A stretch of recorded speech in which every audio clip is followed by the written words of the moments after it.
trečia pamokėlė. Vėlgi mokomės šypsotis. Bet jau sau patinkančią šypsenę, nusišypsoti jau mokat.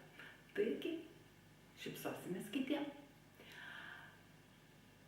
Tai bus ne taip lengva galbūt, bet būtinai išeikit į gatvę ir praeikit bent jau 100 metrų, 200 metrų ten, kur yra žmonių. Ir nusišypsokit jiems. Gali būti tai ir prekybos centras. Ir pradžioje gali būti iš tikrųjų sunku. Pradėkit nuo vaikų, nes jie kur kas lengviau nusišypso negu šiaip lietuviai.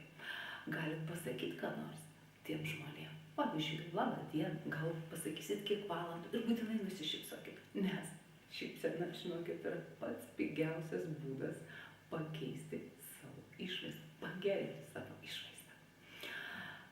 Ir būtinai parašykit, kaip sekėsi, kokia reakcija buvo žmonių, kaip jūs pasijautėt.